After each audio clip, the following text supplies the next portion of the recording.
Praise the Lord, it's a great day and we are happy. Nakasama namin kayo. Thank you for being with us. Please stay and we believe that it is good to be healed. Mabuting gumaling from sickness. But it is greater to stay healthy all the time. Mas magandang palagi tayo malusog.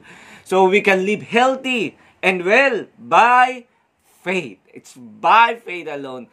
It is God's plan. Plano ng Panginoon na ikaw at ako ay gumaling, mabuhay ng mahaba, at mabuhay ng malusog. Praise the Lord. Magandang ating topic for today. Our topic is enjoying divine health. This is Pastor Jay Nasuelo greeting you in this blessed day. Hallelujah. Alam niyo po ba, may isa tayong dakilang doktor. Hallelujah. Na nangako ng kagalingan at kalusugan sa ating lahat. And He is our Lord Jesus Christ, our great doctor, Dr. Jesus Christ. Amen? So, maraming nagdidebate. Paano manatiling malusog? Okay? Dami. Maraming proseso. If you watch all the platforms, social media, ang daming nag-o-offer to stay healthy. Amen? Yung medical expert, minsan hindi na sila mag-agree kung ano bang pinaka-safe way to stay healthy. Hallelujah. At ano ang pinaka-epektibong paraan na ino-offer ng mundo.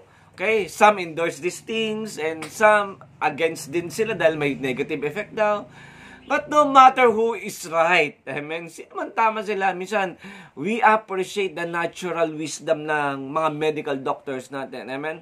Sa tulong ng Panginoon, okay, we can avail something from ourselves, okay, sa tulong ng ating banal na Espiritu as the Holy Spirit lead us.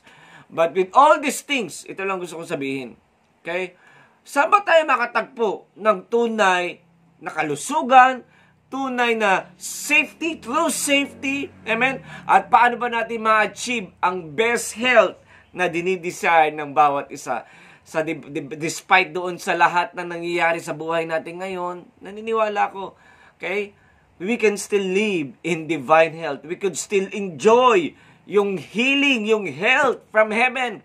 And it is through our Lord Jesus Christ. Alam niyo si Jesus, He is the great physician. Amen? And the medicine He prescribed is better than any other medicines na ino-offer ng mundong ito. Kaya hindi masama yung mga gamot. Ayan. But one thing God is telling us, okay, God has prescription for us. It can heal anything, whether it's severe or simple sickness, whether you just need a part of your body to be repaired, or you need the entire part, nothing is impossible with God. Amen? Jesus can get the job done. Sa biyaya ng Lord. Kaya remember, tandaan nyo to, ulitin ko to. It is good to be healed. Kung may sakit ka, mabuting gumaling.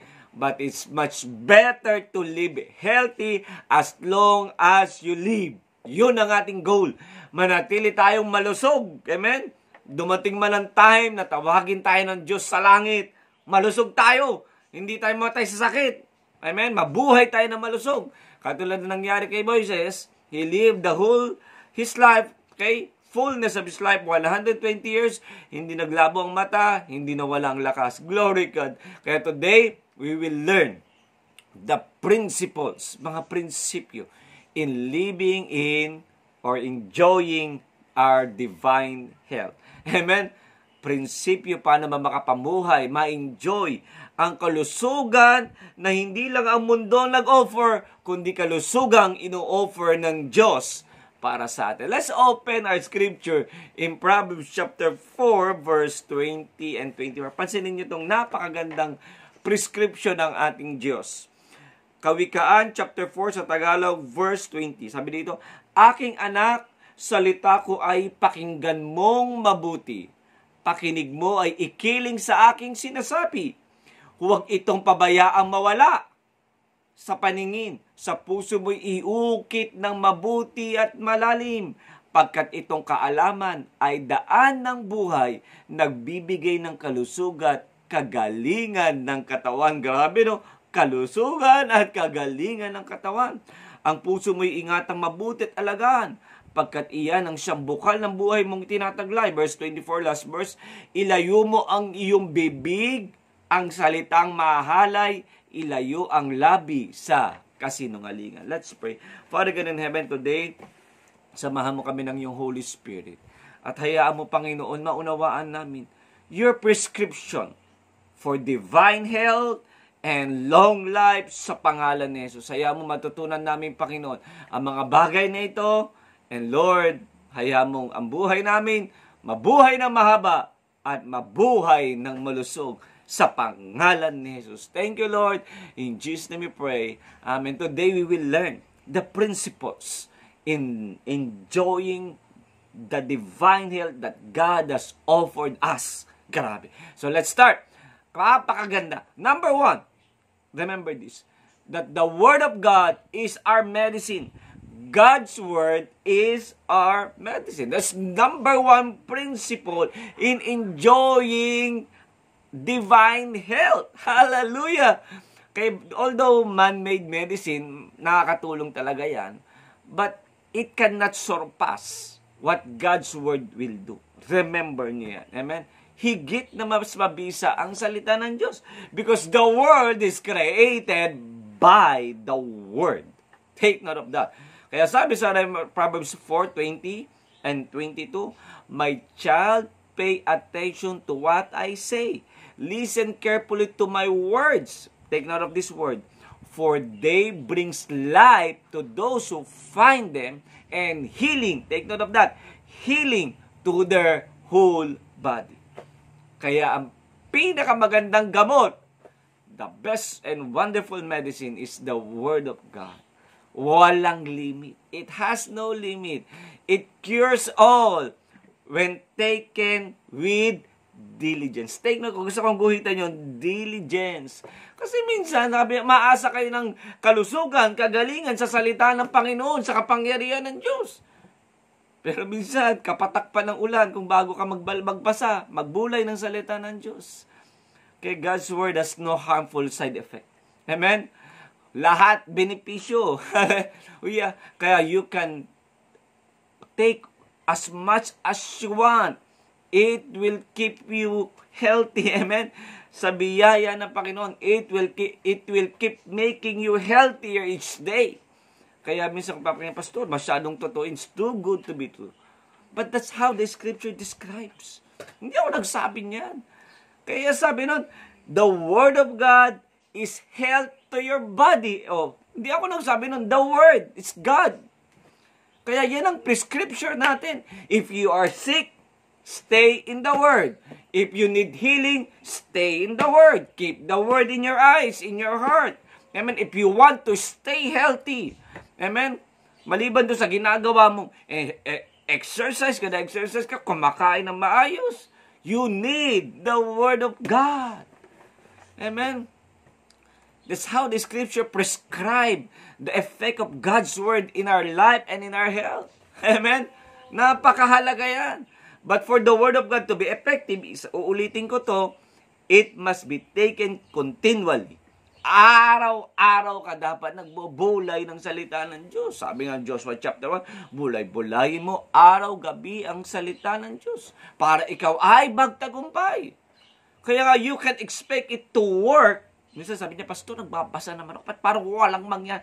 Kasi minsan, kaya ina-expect mo gumawa, okay? As described, sabi niya, and experience the full benefits ng lahat. Pero kung gagawin mo naman ito paminsan-minsan, walang mangyayari. Hallelujah. You need to feed the Word of God regularly, not occasionally. Okay? Ang issue kasi minsan, mga kapatid ko sa Lord, you just turn on the Word of God when you are feeling sick. That's the issue. That's the problem of many. Amen? Sinasabi na Word, that's God's Word, is health to your body. Minsan, nag-Word of God ka na lang pag may sakit ka na. Sabi nga nila, di ba? Kay prevention is better than cure. Wala kang sakit, you meditate the Word. You dwell in the Word. Kaya nga, to enjoy divine health, yung kalusugan hindi lang ino-offer ng mundo. Kalusugan na ino-offer ng Diyos. You need to feed on the Word of God. You feed God's healing words regularly. And tandaan niyo yan. Kaya if you ask me, Pastor, kahit malusog ako? Yes! Because that's the way you stay well. Kahit malusog ka, you need to dwell on the Word. Minsan akala natin, pag may sakit ka lang, saka ka magbabasa ng Bible. Pag may problema ka lang, saka ka lang lalapit sa Diyos. Amen? Yes, God is merciful. But we could stay on the grace. Doon sa tayo sa biyaya. Kaya remember, it is great to be healed from sickness, for sure. But if you have an opportunity to stay healthy, okay, that is much better. That is even better. Amen? So live in the health na ino-offer ng Word of God. Amen? And you need just to regularly go over the healing scripture. Maraming healing scripture dyan. And health scriptures. And continue to stand on them, believing that it will happen. That's how it works, mga kapatid ko sa akin. Kaya make it a point na araw-araw you fill your heart, you fill your mind with the Word of God. Amen? If you have time for social media, you need to have more time with the Word. You meditate the Word of God day and night. And sabi ng Joshua 1:8, ulitin ko, and you will have great success. Not only in your life, but also in your health. Hallelujah! That's how it works, mga kapatid. Sabi nga Lord Jesus sa John 6:63, this is the word of Jesus. It's precious. Ang sabi ng word ng Lord, the words that I have spoken to you, they are full of spirit and life. Grabe! Sabi ni Lord Jesus Christ, yung salita lang sa sinasabi niya, that's life. And what we need is life. Pag wala ka ng buhay, di patay ka na, ayun ang kailangan natin buhay. And Jesus cleared it. It is God's word brings life to us. It's full of spirit and it's life. Kaya so to put life in this body, kung masakitin ka, kung anong pinagdadaanan mo sa buhay mo, you're feeling natutuyo ka na, you need to stay in the Word of God. Kaya nga hinahamon ko kayo, mga kapatid ko sa Panginoon. God's Word is very effective. Okay? It does not only bring health to your spirit, kasi minsan mindset natin, salita ng Diyos pag spiritual lang. Hindi. It also affects your body. Sabi nga ni Jesus sa Matthew 4:4, liwanag sinabi ni Jesus, hindi lamang sa tinapay nabubuhay ang tao, kundi sa bawat salitang namumutawi sa bibig ng Diyos. That's God's Word. So we live not only by food, sweetie. It's by also the Word of God. Sabi ko nga, pag malakas ang spirito, naapektuhan ang katawan. Kaya palakasin niyo yung spirito niyo. Pag malakas ang spirito niyo, the body will follow. Kaya yung degree of success we might experience pagdating sa mga bagay nito is directly connected to the amount of time we invest in the Word of God at yung kondisyon ng ating spirito. So you are not a victim of your body. Amen? Minsan kasi, Pastor, ganito na ako pinanganak. You are not a victim of your body. God has given you the authority to make good choices and to stay in the Word of God. That's how it works. It's time to get healthy, enjoy this life on earth, strong in spirit and in body, and be happy. Amen? And we need God's Word. That's number one.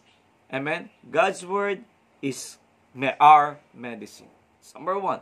It is health to our flesh. Number two, healing and divine health is God's will. Tandaan yan, kalooban ng Diyos na gumaling ka at kalooban din ng Diyos na manatili ka malusog. You enjoy health. Kasi minsan ito yung area ng confusion ng iba eh. Sabi nila, Pastor, sabi mga religious people, paano kung hindi ako pinagaling ng Lord? Paano kung gusto ng Diyos na may sakit ako? Okay? Mukhang gusto ng Diyos na manatili ako may sakit. No. Remember, the Bible does not say that sickness is something na blessing o nalinagay sa iyo ng Diyos. No. Okay? Sickness is not something God has put in you to teach you something. Kaya ako nagkakaduksit, turuan ako ng Lord, pinapalo ko ng Diyos. It's not big no. It is a big no. It does not say that. If you look on Proverbs chapter 4 verse 20, at 22. Sabi ng Bible, "My son, give attention to my word, for they are light to those who find them, and health to all their flesh." Sabi sa New King James Version, health to all their flesh. So, if healing and divine health ay hindi God's will, bakit pa tayo nire-remind ng Diyos na mag-put ng attention sa God's Word na magbibigay sa atin ng health? Tignan, di ba conflicting na yon? It just means that healing and being healthy ay kalooban ng Diyos at kailangan ito nasa puso natin. He has given us His Word, okay, para manatili tayong malusog, ma-enjoy natin yung divine health, ma-enjoy natin ang buhay dito sa lupa. Pumasok lang naman ang sakit nung pumasok ang kasalanan eh. Nung nilikhaan ng Diyos ang mundo, wala namang sakit eh. Kaya never be confused. Kung ano mabuti at ano masama. What is blessing and what is curse. Kaya kung titignan niyo yung scripture, sabi ng Bible, every sickness and every plague is part of the curse. Sabi ng Deuteronomy 28 and 61. Okay? Kaya nga, Jesus came, dito napakahalagang gusto kong sabihin sa inyo, Jesus came to set us free from that curse. Namatay nga siya sa krus eh. Para bayaran ng sumpa, ng kasalanan, ng sumpa, ng kasalanan, kamatayan, kasakitan. He died on the cross. He carried all those sins, those pain, those sickness. And ang sabi ng Isaiah 53 verse 5, "And by His stripes we are healed." That's how it works. Jesus paid it. Pinayaran ni Jesus Christ yun. Amen? So if Jesus died for our healing and our health, so it just declares that healing and being well is God's will. Namatay nga si Jesus Christ para sa atin. Amen? And God wants you to experience it. Kung hindi kalooban ng Diyos na gumaling, ibig sabihin ng mga doktor, yung mga gumagawa ng paraan para manatiling malusog at mabuhay ang tao, ay nagkakasala sa Diyos. Kaya you need to think of these things, mga kapatid ko. So it just says clearly that health and healing is God's will. Kaya anumang kalagayan mo ngayon, God is telling you, gusto ka na Lord na healthy ka. Kalooban ng Diyos na gumaling ka. Don't think na hindi niya gustong gumaling ka. O don't think na pinaparusahan ka ng Diyos. Come to Jesus. He's gracious. He's merciful. Sabi nga Acts chapter 10 verse 38, how God anointed Jesus of Nazareth with the Holy Spirit and with power, who went about doing good and healing all who are oppressed by the devil, for God was with him. So Jesus came doing good. Anong good things na ginagawa ni Jesus? Healing all who are oppressed. So ang liwanag doon, healing is God's will. It's just saying that Jesus was not doing the will of God or out of the will of God. Hindi yan. Sinasabi ng scripture dyan that Jesus is doing what God has said. He go and preach healing to the people. So we need to make things straight. Amen? Diretsoy natin to. Okay? It is God's will for you to be healed and to be healthy. Bakit kailangan natin itong maliwanag sa isipan natin na kalooban ng Diyos? Because you cannot believe it if you have doubts about it. Hindi mo pwede sabihin, akin ang healing kung nagdududa ka niya, kung hindi yata gusto ng Diyos na gumaling ako, hindi yata gusto ng Diyos mabamboy, hindi yata gusto. Kung yan ang mindset mo, you cannot receive it. Amen? Kung hindi maliwanag sa isip mo kung ano ang kalooban ng Diyos, you cannot receive it if you are not clear if God's really want you to have it. Kaya ngayon sinasabi ng Lord sa iyo, kalooban at gusto ng Diyos na gumaling ka. Kaya ilaban mo yan, amen, na ikaw ay magaling at ikaw ay magiging malusog at ikaw ay mabubuhay. You will live the full days of your life here on earth.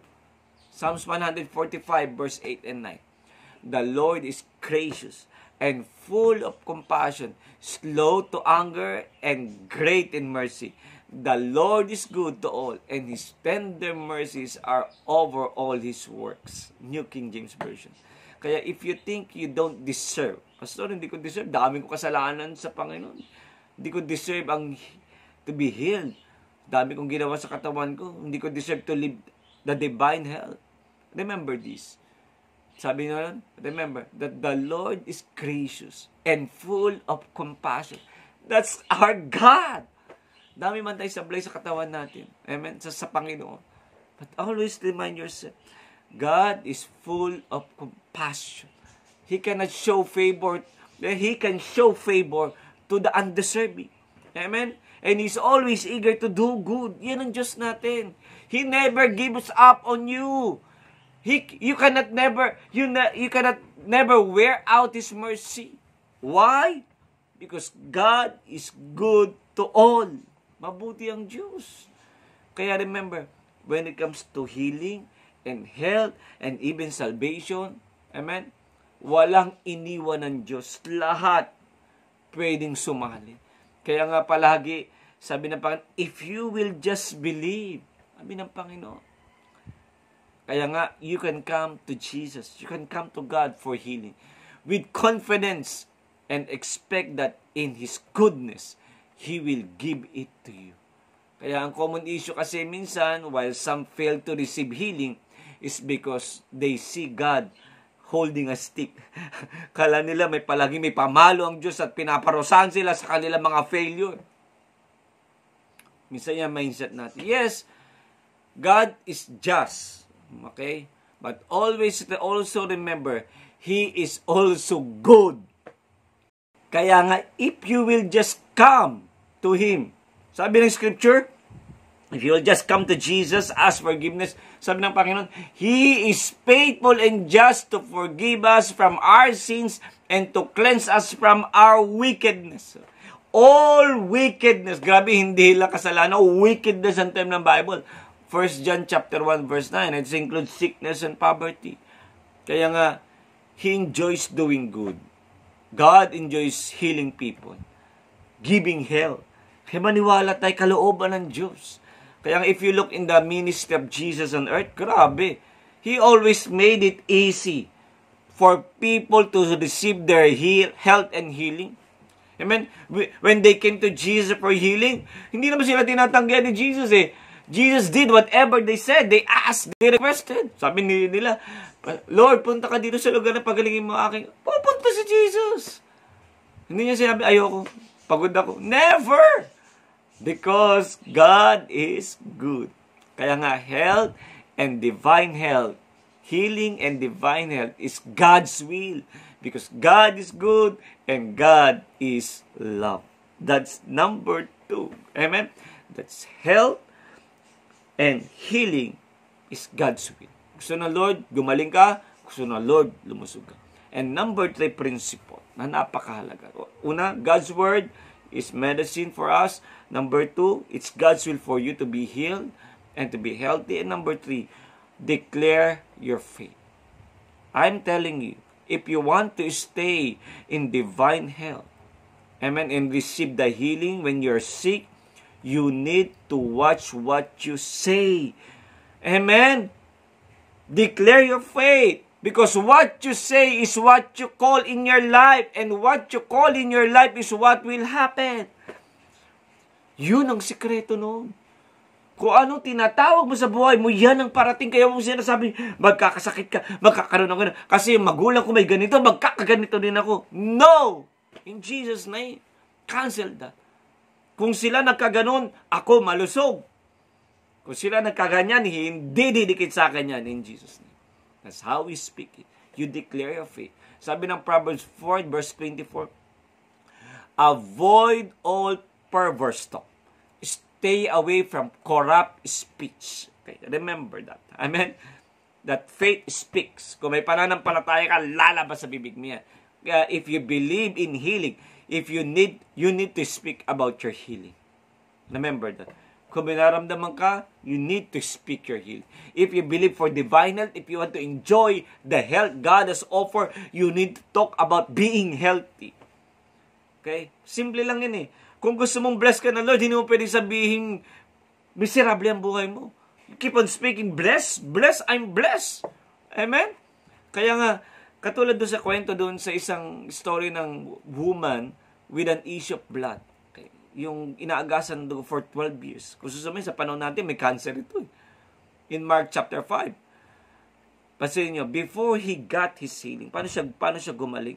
Itong bagay na gusto kong idiin sa inyo. Sinabi niya if only I may touch his clothes, I shall be made well. Mark chapter 5 verse 28. Sabi niya, kung mahawakan ko lang yung laylayan ng damit ni Jesus, gagaling ako. And that is exactly what happened to her. Kung anong sinabi niya nung inipo niya si Jesus, yung laylayan ng damit ni Jesus, amen, grabe, the power of God went out of Jesus and healed her body. Grabe, 12 years ka may sakit. In a snap, she was healed. It's because she declared her healing. Amen? Kaya nga, same happened doon sa servant ng Roman centurion. May sakit siya eh. Palsy and grievous torment ang nangyari sa kanya. Nakasulat siya sa Matthew chapter 8 verse 6. Yung Roman centurion, sinabi niya kay Jesus, "Speak the word only, and my servant shall be healed." Grabe. Sabi kasi niya, may sakit yung kanyang servant. Sabi niya, halika, pupuntahan ka. Sabi ni Jesus Christ. Sabi nung centurion, Lord, sabihin mo lang, gagaling yung aking servant. And Jesus speak it. And what happened next, sabi ni Jesus, go back home because you believe it has happened. At pagdating ng centurion sa bahay niya, yung young servant was healed that same hour. That's how powerful our declaration is. Kaya just notice that each of those people spoke words of faith. Quote and quote, words of faith to Jesus, and it happened. Ganon din tayo. You speak words of faith. I'm healthy, I'm blessed, I will live long. Tatanda akong walang diaper, tatanda akong walang maintenance, malusog ako, normal ang BP ko, normal ang blood sugar ko, normal ang puso ko, normal ang lungs ko. Every organ of my body, from the top of my head to the sole of my feet, I'm healed. Grabe. You start speaking those things. Hindi yung konting sakit lang, may ganito yata ako, may konting... Hi. Okay? We need to remind ourselves that our words has power. Okay?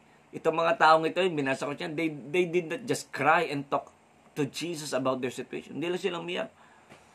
Or how bad things are na nangyayari sa kanila. What they did is, they speak what they want to see. Nagsalita sila ng mga bagay na gusto nila. And they declare, and the result happened. Sinabi nila. Kaya ganun din sa buhay natin. We need to speak out. Yung gusto nating maganap sa buhay natin. If you want to stay healthy, speak it out. Lord, thank you for you're making me healthy every day. If you want healing, thank you, Lord, for the healing. That's the faith talks. That's the way faith talks. You speak it. Okay? Kaya sabi nga ni Scripture, okay, na balaki tayong maniwala. If you believe, nothing will be impossible. Kaya faith does not say, I hope it will happen. But faith declares the end result. So if you want to be healed and live in divine health, say what you want to see and not what you see. Kaya kung gusto mong malusog ka, ulitin ko yun, at gusto mong gumaling ka, huwag mo sinasabi yung palagi mo nakikita. Siyempre, pag tinig mo sa mo, ay naku, ito na ang nangyayari. Huwag mo yung nakikita mo ang sabihin. Ang sabihin mo yung gusto mong makita. You are healthy. You are blessed. You will live long. Kahit ang dami mong nararamdaman, naniniwala ko, God has a way to make things in your life. This is why other miss health and healing is not. Okay, a lot of times because they don't release their faith by their words. You release your faith by your words. Okay, basta lumalapit lang sila sa Diyos, sinasabi nila may sakit sila, praying sana na isang araw, pagalingin sila ng Lord. Walang problema doon. But may kulang. If you want to receive that healing that you're asking God, you speak in your mouth. Okay? If you keep on praying about your problem, okay, you don't give God anything to work with. The truth is, God is already knows that. Alam na ng Lord yan. He knows your situation and how hard it is to be there. And what God wants to hear, what gusto mong sabihin is what you want Him to do. He wants to hear what you are believing to receive it. He wants you to speak faith so God can make you well. That's how it works. Sabihin mo. Ang tawag natin dyan is God's system in enjoying divine health. It is faith system. You need to believe. You need to see yourself growing old, healthy, amen, pursuing great things, doing great things for His glory. You believe in your heart what God says and confess it in your mouth. That is the way ang isang Kristiyano, isang born-again believer, and that's also the way to receive everything from God, including hindi lang health, it's including healing, prosperity, and other blessing. So, when symptoms of sickness try to come in you, instead of talking about the problem, say what you want to see. Say what you want to happen. That's by faith. Amen? By faith, say to your body, you are healed in the name of Jesus. Hallelujah! Kaya when you feel something, amen, sometimes, and speak unbelief and negative things about your body and your health, okay, get your mouth turned around by spending extra time in the Word. Kung pastor, ba't iba yata sinasabi ko doon sa gusto ko? Yun na, kailangan mo nang bumalik sa salita ng Diyos. The Word of God, meditate it daily. Because faith is what gives God an open door to move in your life. So speak your faith now and see healing and health coming in your body. Always remember this, that faith comes by hearing and hearing the Word of God. Kaya babalik at babalik ka pa rin sa salita ng Diyos. Kaya I'm challenging you, declare your health, declare by faith your healing. Glory to God. Thank you, Jesus. Kaya bilang pango, kasi remember, healing is no longer just a promise, but it is an accomplished fact. Tapos na yan. Amen. Jesus already borne everything that could ever go wrong in your body. Kinarga na lahat ni Jesus. Pinasan niya lahat niya sa cross. He took upon Himself every sickness, every diseases, including all our sins. Binasan niya na yan. Namatay siya sa krus para sa atin. Amen. The curse of sin has already been paid on the cross by Jesus. So to receive your healing and health now, believe in Jesus. Amen. Kaya nga, how you receive the forgiveness from your sin is same way you receive your healing. It is by believing and confessing that Jesus is your Lord and He is your healer, He is your health, He is your life, He is your everything. Hallelujah! Kaya you can live in divine health. First, by feeding on the Word of God diligently. Guguhitan ko ulit yun, diligently. Amen? Hindi lang paminsan-minsan, kundi araw-araw. Believe that healing and divine health is God's will. Kalooban ng Diyos. Huwag mo isipin na parusa sa iyo ng Diyos yan. Kalooban ng Diyos na gumaling ka. Okay? It's clear in the Word of God. You just need to claim it. Okay? Lastly, declare by faith what you want to see. Kasi napakahalaga ang iyong salita. Kaya if you do this, hallelujah, I believe and declare that you will receive your healing. Amen? And you will enjoy the divine health that Jesus has offered. Jesus has already provided for us. And your life will never be the same again. Never, never, never. In Jesus' name. Amen. Hallelujah. Today, sabi ko nga sa inyo kanina, the way for health and healing is our faith to Jesus. Jesus paid it all. At kailangan natin pumunta doon sa nagbayad. Jesus. Okay, if you want to accept Jesus in your life, ito na yung opportunity. We'll not end this broadcast without giving you this opportunity to accept Jesus in your life. Kung nais mo tanggapin si Jesus sa buhay mo, sumunod ka sa maiksing panalangin ito na parang ikaw nagpray. Sabihin mo, Lord Jesus, today, forgive me for all my sins. Cleanse me from all my iniquities. Sabihin niyo ito na maliwanag, Lord Jesus, I accept you as my Lord and my Savior. Be with me forever. Live with me. And I will live in divine health and enjoy a healthy body, soul, and spirit. In Jesus' name. Amen. If you do that, naniniwala ko na born again ka, hinahamon kita magbasa ka ng Bible araw. Pray to God, talk to God, at kung wala kang church na dinadalaw, matan ka ng church na tuturo na si Jesus ay Diyos at Panginoon.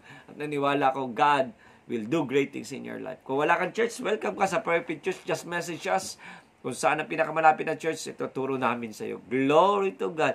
So tayo po ay manalangin. Aming Ama, salamat po Lord for this opportunity to share this wonderful message that you have poured in our life. Dalahin ko po, pagpalay mo ang buhay ng bawat isa. Sino man dumaraan sa kasakitan, sa pangalan ni Jesus, pagalingin mo sila mula ulo hanggang paa. You paid it all and we receive that healing. And we ask you, Father, by faith also, that we will stay healthy until the day you call us in heaven in Jesus' name. Hindi kayo makakasakit.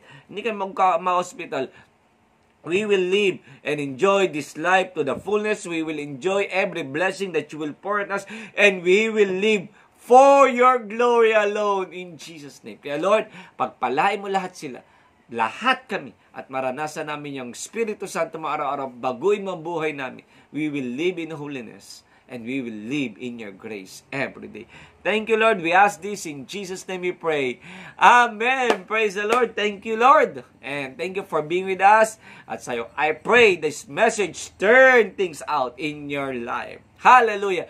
Kaya nga, if you're watching right now in our platform sa YouTube, please don't forget to subscribe in our channel, Sigaw ng Tagumpay, and click that notification bell. If you're watching right now on Facebook, please share our message ng Lord's today. And I pray, okay, like and follow our page, Sigaw ng Tagumpay, and ating church page, Prayer of Faith Church Worldwide Ministry. Thank you, glory to God. So in behalf of Perfect Church Worldwide Ministry, ating Spiritual Director, Bishop Ross M. Nasuelo, ating Senior Pastor, Reverend Dr. Alex Nasuelo, ito po yung lingkod, Reverend Dr. Jane Nasuelo, with my wife, Elisa, and my daughter, Shalab, greeting you a blessed day, and always remember na mahal namin kayo, mahal na mahal kayo ni Jesus, at siya ay Panginoon. To God be the glory. Hallelujah!